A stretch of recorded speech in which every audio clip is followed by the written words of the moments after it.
Hello everyone and welcome to your own channel Keshav Jha Kings Lab. तो आज हम लोग करने वाले हैं हमारे चैप्टर नंबर 10 फाइनेंशियल मार्केट का पार्ट 3। इससे पहले पार्ट 1 और पार्ट 2 मैंने ऑलरेडी अपलोड कर दिया है। साथ ही साथ मैंने ऑलरेडी स्टाफिंग, डायरेक्टिंग, ऑर्गेनाइजिंग और फाइनेंशियल मैनेजमेंट, इन चारों चैप्टर के कंप्लीट डिस्कशन, कंप्लीट नोट्स और कोर्स जो है वो अपलोड किया हुआ है। मैं प्लेलिस्ट का लिंक डिस्क्रिप्शन बॉक्स में दे दूंगा, आप वहां से देख सकते हैं। ठीक है, तो चलिए बिना किसी देरी के हम लोग स्टार्ट करते हैं अपना आज का part 3।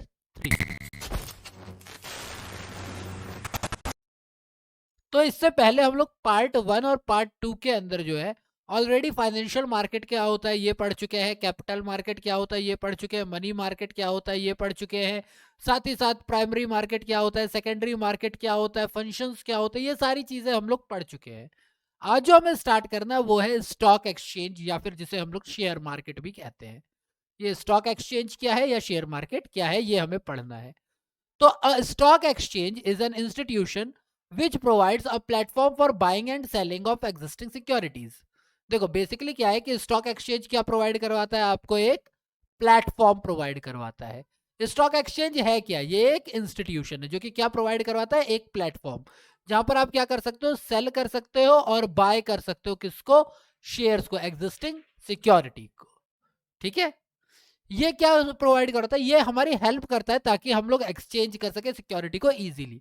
It facilitate the exchange of security. अब हम कौन सी सिक्योरिटी की हम बात करें, जैसे शेयर हो गए, डिवेंचर्स हो गए, ये सारी चीजें। ठीक है, स्टॉक एक्सचेंज। तो ये क्या करता है कि आप यहाँ पर शेयर को या डिवेंचर को, जिसको हम लोग ओवरऑल क्या बोल रहे हैं यहाँ पर, सिक्योरिटी, कि जो भी हमारी सिक्योरिटीज है आप उसको किस में कन्वर्ट कर सकते हो, मनी में। और मनी को किस में कन्वर्ट कर सकते हो, सिक्योरिटीज में। तो आप उसको एक्सचेंज कर सकते हो मनी में एंड वाइस वर्सा। अब इसके कुछ फंक्शंस है, तो जरा फंक्शन पढ़ लेते हैं क्या है। तो सबसे पहला जो फंक्शन है वो है कि ये क्या करवाता है, ये लिक्विडिटी प्रोवाइड करवाता है और मार्केटेबिलिटी प्रोवाइड करवाता है, किसकी, एग्जिस्टिंग सिक्योरिटीज की। मार्केट में जो ऑलरेडी पहले से शेयर्स या डिवेंचर्स या सिक्योरिटीज अवेलेबल है, ये उनको लिक्विडिटी प्रोवाइड करवाता है। लिक्विडिटी मतलब कि आप उन्हें इजीली मनी में कन्वर्ट कर सकते हो और मनी से इजीली सिक्योरिटी खरीद सकते हो, तो लिक्विडिटी। और साथ साथ उनको खरीदने और बेचने के लिए एक मार्केट भी अवेलेबल करवाता है। Stock exchange provide a ready and continuous market for the sale and purchase of security. ठीक है, अब मैंने क्या कहा कि ये क्या प्रोवाइड करवाता है, मार्केट। तो मार्केट कौन सी जगह होती है, मार्केट हमेशा एक ऐसा मैकेनिज्म होता है जहां पर सेलर और बायर आपस में मिलते हैं और वो किसी प्रोडक्ट के लिए प्राइस को डिसाइड करते हैं। तो इसीलिए स्टॉक एक्सचेंज के अंदर या शेयर मार्केट के अंदर हम लोग प्राइसिंग ऑफ सिक्योरिटी भी करते हैं। ठीक है, जो अभी आपके शेयर है, जो भी आपके डिवेंचर है, उनकी प्राइसिंग भी इसी के अंदर होगी। Stock exchange help in constant valuation of security which provide instant information to both buyer and sellers and thus help in pricing of security which is based on force of demand and supply। यानी किसी company की कितने shares की demand है, उसकी कितनी supply है, उसके हिसाब से हम लोग प्राइसिंग तय करते हैं। क्लियर, सिंपल सी बात है। देखो मार्केट से जब आप कोई सामान लेते हो तो सीधी सी बात है, मार्केट से आप सामान इसलिए लेते हो क्योंकि आपको उसके ऊपर सेफ्टी प्रोवाइड की जाती है। आपका जो ट्रांजैक्शन होता है वो रिकॉर्ड होता है, वो एक लीगल फ्रेमवर्क के अंदर होता है। और शेयर मार्केट भी एक ऐसी ही चीज है, जो भी मेंबर होगा स्टॉक एक्सचेंज का वो वेल रेगुलेटेड होगा, वो सारे नियम कानून के अंदर होगा। ठीक है, जिसके लिए जरूरी है कि वो सारे लीगल फ्रेमवर्क के अंदर ही काम करे, वो बाहर जाके कुछ काम नहीं कर सकता। इससे क्या होता है, इससे सेफ्टी ऑफ ट्रांजेक्शन होती है, आप जो भी वहां पर लेन देन कर रहे हो वो सारा सेफ होता है। डन। फोर्थ, जो स्टॉक मार्केट है वो क्या करता है, वो आपकी सेविंग को, हमने डेफिनेशन में पढ़ा था कि ये आपकी सेविंग को चैनलाइज करता है। ठीक है, ताकि उसे मोस्ट प्रोडक्टिव वे निकल सके। यानी आपके घर में जो रुका हुआ पैसा है ये इसको मोस्ट प्रोडक्टिव वे में चैनलाइज करता है। तो अगर किसी इकोनॉमी में रुका हुआ पैसा चैनलाइज हो जाए तो उससे इकोनॉमिक ग्रोथ तो होगी ही होगी। तो इसका मतलब ये कंट्रीब्यूट करता है इकोनॉमिक ग्रोथ।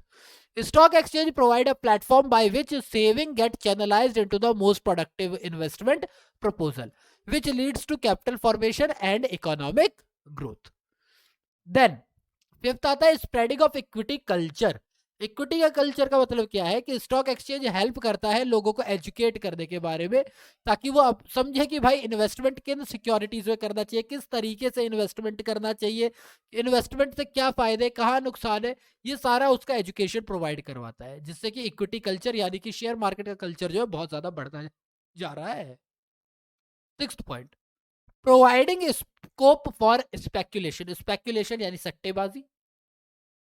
सट्टेबाजी सट्टेबाजी तो होते हैं स्पेक्यूलेशन, यानी कि आप क्या करते हो, यहाँ पर आप बोली लगाते हो, अब एक तरीके से संभावना तय करते हो, स्पेक्यूलेट करते हो कि चीजों के प्राइस, यानी आपके शेयर का जो प्राइस है वो अप जाएगा या डाउन जाएगा। आप ये क्या करते हो, ये एक स्पेक्यूलेट करते हो, एक तरह का सट्टा खेलते हो आप इसके ऊपर। ठीक है, तो stock exchange provide scope with in the provision of law for speculation, यानी सट्टेबाजी के लिए कानून के तहत, कानून के अंदर रहते हुए स्टॉक एक्सचेंज एक स्कोप प्रोवाइड करवाता है। ठीक है, ये रिस्ट्रिक्टेड मैनर में और कंट्रोल्ड मैनर में होता है, यानी इस पे देखरेख होती है, ऐसा नहीं कि सट्टेबाजी बस ऐसे ही चलेगी, नहीं, अंडर द लॉ होगा। ठीक है, हमारे पास स्टॉक एक्सचेंज कौन कौन से, तो Bombay stock exchange and national stock exchange, ये जो फेमस स्टॉक एक्सचेंजेस है इंडिया के। ठीक है, नेक्स्ट आता है हमारा कि trading and settlement procedure of a stock exchange. एक स्टॉक एक्सचेंज में आप ट्रेडिंग करोगे कैसे, तो सबसे पहला काम होता है कि आप एक ब्रोकर को चुनोगे। ब्रोकर, ब्रोकर वो होता है जिसके पास ये अथॉरिटी होती है कि वो सिक्योरिटीज को सेल एंड बाय कर सकता है, और आप खुद जा करके कभी नहीं कर सकते, आपको एक ब्रोकर चुनना ही पड़ेगा। इस ब्रोकर का काम ही यही है कि ये सिक्योरिटीज को खरीदेगा और बेचेगा, जिसके बदले ये कमीशन लेगा। ठीक है, तो आपको एक ब्रोकर चुनना होता है। In order to trade on a stock exchange, first a broker is selected who should be a member of stock exchange। एक ब्रोकर होगा जो कि स्टॉक एक्सचेंज का मेंबर होगा, और वही सिर्फ इसमें ट्रेड कर सकता है, तो आपको ब्रोकर चुनना पड़ेगा।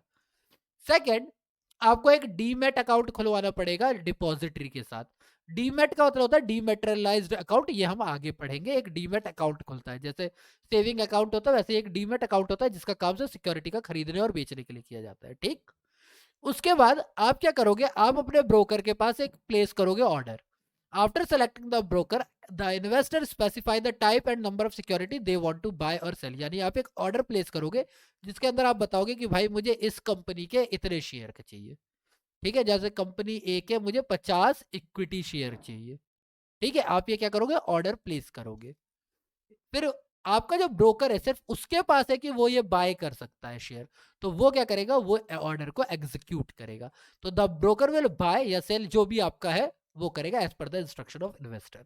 तो आपने क्या किया, आपने ब्रोकर सेलेक्ट किया, आपने डीमेट अकाउंट खुलवाया, आपने प्लेस किया ऑर्डर, और आपने एग्जीक्यूट किया ऑर्डर। ये 4 स्टेप हो गए। एंड पांचवा और लास्ट स्टेप आएगा आपका सेटलमेंट।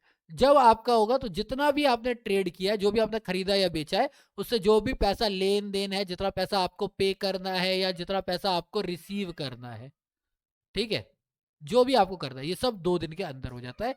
जिस दिन आपने खरीदा या बेचा 2 दिन के अंदर आपके पैसा आ जाएगा, आपके पास से पैसा चला जाएगा। ठीक,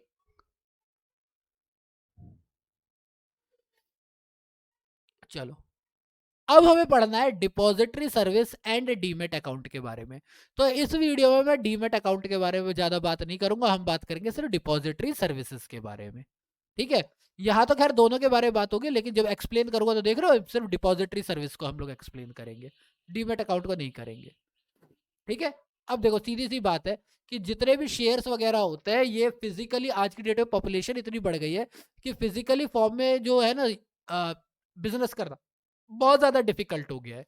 तो इसीलिए ने क्या किया कि सेबी ने ये बात ध्यान में रखी कि भाई क्या है कि इससे शेयर को ट्रांसफर करने में बड़ी दिक्कत आ रही है, फिजिकली पेपर एक जगह से दूसरी जगह ले जाओ, ये करो वो करो, बहुत दिक्कत आ रही है।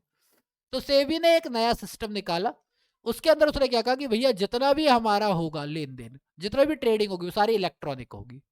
ठीक है, और इसी इलेक्ट्रॉनिक फॉर्म के लिए उसने कौन सी सर्विस चालू की, depository service system and demat account.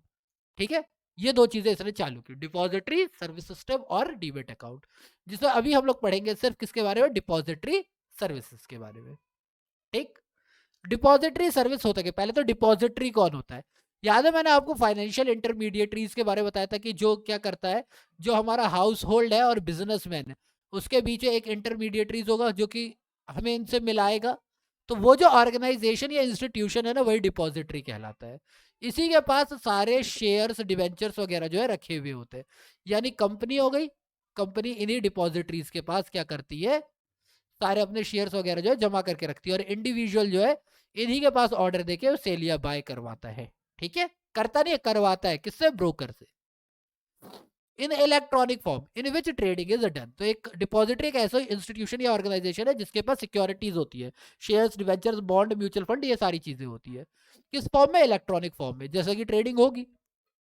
अब एक डिपॉजिटरी जो है वो जो भी सर्विस प्रोवाइड करवाएगा उसी को हम लोग डिपॉजिटरी सर्विस कहेंगे।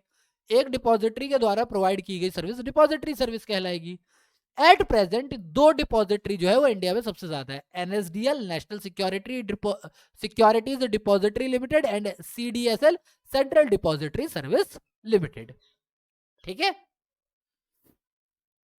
अब इनका काम क्या होता है, कौन सी सर्विस प्रोवाइड करवाता है डिपॉजिटरी? तो सबसे पहला काम तो ये होता है कि ये डीमेटेरियलाइजेशन करवाता है। डीमटेरियलाइजेशन ही, जिसको हम लोग डीमेट भी कहते हैं, यानी आपकी जो फिजिकल सर्टिफिकेट है, यानी फिजिकल शेयर वगैरह जो है, जो भी उसके बॉन्ड वगैरह के पेपर है, ये उसको इलेक्ट्रॉनिक फॉर्म में चेंज कर देता है। ये फिजिकल शेयर को किस में चेंज कर देता है? इलेक्ट्रॉनिक फॉर्म में।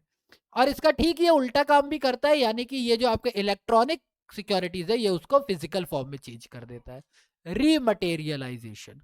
ठीक है, ये रिवर्स होता है डीमेट का। डीमेट में क्या किया? फिजिकल शेयर को इलेक्ट्रॉनिक फॉर्म में चेंज किया, इसमें इलेक्ट्रॉनिक फॉर्म को फिजिकल फॉर्म में चेंज किया। ठीक, अब लेन देन इसी के अंदर होगा, तो transfer of security, change of beneficial ownership, ये भी कौन प्रोवाइड करवाता है? डिपॉजिटरी। और अब लास्ट पॉइंट जो है कि भैया इसके अंदर कौन कौन सी पार्टी इन्वॉल्व होती है। आप ट्रेडिंग कर रहे हो तो कौन कौन सी पार्टी इन्वॉल्व होती है ऑनलाइन ट्रेडिंग के अंदर? कौन कौन सी पार्टी होती है? तो settlement of trade is done on exchange connected to the depository. यानी कंपनी है, इंडिविजुअल है, डिपॉजिटरी है, ये दोनों किससे कनेक्ट होंगे? डिपॉजिटरी से कनेक्ट होंगे। यहीं पर सेटलमेंट होगी सारी की सारी। Now a days online paperless trading in shares of the company is compulsory in India. यानी कि आज की डेट में पेपर लेकर के आप नहीं जाते। पुरानी फिल्मों में होता था, ये लो मेरे 10,000 शेयर के पेपर, 1 लाख कंपनी के शेयर्स के पेपर। नहीं, आज की डेट में पेपर नहीं होता। आप क्या करते हो? ऑनलाइन करते हो सारा काम। Depository service is the name of the mechanism. यानी क्या है ये? एक डिपॉजिटरी सर्विस क्या है? एक मैकेनिज्म है जिसके अंदर काम किया जाता है। In this system transfer of ownership in share take place by means of book entry without the physical delivery of share. यानी इसने क्या किया, जैसे कंपनी, जैसे पर्सन ए है, पर्सन बी है, ये डिपॉजिटरी है। तो पर्सन बी ने कहा कि मुझे इससे खरीद, इसने कहा कि मेरे शेयर को सेल कर दो, इसने कहा भाई मेरे को इस कंपनी का शेयर खरीदने हैं। तो ये दोनों की क्या होगी? यहाँ पर एंट्री होगी। डिपॉजिटरी क्या करेगा? इसके सेल की एंट्री करेगा, इसके बाय की एंट्री करेगा। यही मैकेनिज्म क्या कहलाएगा? हमारा depository service. When an investor want to deal in share of any company, he open a demat account. There are 4 players in the participants in the system. यानी इस सिस्टम में 4 player होते हैं। कौन कौन से? सबसे पहले तो एक डिपॉजिटरी होगा। डिपॉजिटरी क्या होगी? एक ऐसी इंस्टीट्यूशन जो सारी सिक्योरिटीज को अपने पास रखती है। ठीक है, of investor in electronic form. सबसे पहले तो एक इंस्टीट्यूशन होगा जिसको हम डिपॉजिटरी कहेंगे। सेकेंड होगा डिपॉजिटरी पार्टिसिपेंट, मतलब कि एक डिपॉजिटरी पार्टिसिपेंट जो होगा, यानी कि जैसे इंडिविजुअल हो गया, जैसे मैं हूं, मैं डिपॉजिटरी के पास अपना एक अकाउंट खुलवा के आऊंगा, डीमेट अकाउंट वगैरह हो गया।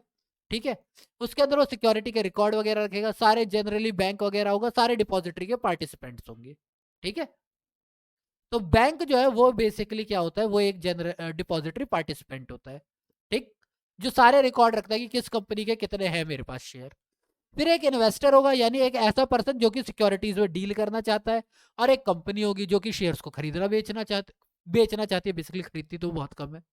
दिस शोई company sends a list of shareholders to the depository. Clear हो गई बात? समझ में आ गया?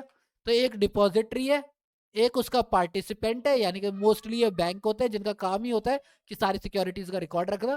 फिर एक इन्वेस्टर होता है जो कि क्या करता है? डील करना चाहता है सिक्योरिटीज में, जिसका नाम वहां पर रिकॉर्ड होगा। और फिर एक कंपनी होगी जो कि क्या करेगी? वो अपने शेयर्स को इशू वगैरह करेगी और वो बताएगी कि मेरे पास कितने शेयर होल्डर है, कौन कौन से शेयर होल्डर है। देखो, अब इतना बड़ा काम किया जा रहा है तो कुछ फायदा होगा तभी किया जाएगा। तो बेनिफिट क्या है डिपॉजिटरी सर्विस का? पहला, sale and purchase of shares and stock of any company on any stock exchange. क्योंकि ऑनलाइन है सारा काम, तो आप क्या कर सकते हो? किसी भी स्टॉक एक्सचेंज में किसी भी कंपनी के शेयर को खरीद या बेच सकते हो। जरूरी नहीं है कि आप एनएससी में ही करो या आप BSE में ही करो। आप किसी भी स्टॉक एक्सचेंज में किसी भी कंपनी के शेयर को खरीद या बेच सकते हो, ठीक है, जिसकी वजह से टाइम बचता है। अगर टाइम बचेगा तो लोअर ट्रांजैक्शन कॉस्ट भी होगी। खरीदना बेचना आसान है आज की डेट में। अगर आपका सारा काम ऑनलाइन है तो आपकी सारी चीजें रिकॉर्ड होंगी, जिसकी वजह से ट्रांसपेरेंसी है। इसकी वजह से जो आपकी सिक्योरिटी सर्टिफिकेट है उनके अंदर काउंटर फिटिंग नहीं हो सकती, यानी चोरी चकारी नहीं हो सकती, धोखाधड़ी नहीं हो सकती, ठीक है। Physical presence of investor is not required in stock exchange, यानी कि अगर पर्सन ए को कंपनी बी में कोई सामान खरीदना है तो जरूरी नहीं है कि ये कंपनी बी अगर मुंबई में है और ये भाई साहब अगर दिल्ली में है तो ये मुंबई जाएं और फिर खरीदे, ऐसा कोई जरूरी नहीं है, फिजिकली होना जरूरी नहीं है। वो अपने घर से कॉल कर दे, ऑनलाइन कर ले, ऑर्डर दे दे, बात खत्म। और risk of mutilation and loss of security certificate is eliminated. अब बताओ, पहले क्या होता, ये इंसान मुंबई जाता, वहां से शेयर खरीदता, फिर बैग में भर के वो सर्टिफिकेट घर पे लाता, फिर किसी लॉकर में रखता, लॉकर में नहीं रखता, कहीं घर पे गलती से ऐसे ही रख देता, किसी ने पेपर समझ के अभी फाड़ दिया होता, बहुत सारी चीजें होती थी, पानी पड़ गया, आग लग गई, बहुत सारी चीजें होती थी। तो लॉस ऑफ सिक्योरिटी सर्टिफिकेट जो था वो बहुत ज्यादा होने का पहले डर होता था। अब ये सारी चीजें भी खत्म हो गई, सब ऑनलाइन हो गया ना। तो आपको क्या करना है, आपको कोई से भी 5 चीजें याद कर लेनी है इसमें कि भैया sale and purchase of shares of any company at any stock exchange, save time, lower transaction cost, easy in trading and transparency. 5 point यही याद कर लो, बात खत्म, ठीक है। तो आज की वीडियो में बस इतना ही पढ़ाऊंगा। डीमेट अकाउंट को हम लोग करेंगे डिस्कस नेक्स्ट वीडियो में, ठीक है। अगर आपको वीडियो अच्छी लगी तो प्लीज वीडियो को लाइक करें, चैनल को, वीडियो को शेयर करें, साथ ही साथ चैनल को सब्सक्राइब करें, ठीक है। और बाकी अगर आपको लगता है कि मेरे लिए आपके पास कोई एडवाइस है, कोई सजेशन है, आपके पास कोई कंप्लेन भी है इवन, तो भी आप मुझे बताओ ताकि मैं अपनी वीडियोस को और ज़्यादा इंटरेक्टिव बना सकूं। चलिए फिर मिलते हैं अगली वीडियो में। Be safe, stay safe and thank you for your time.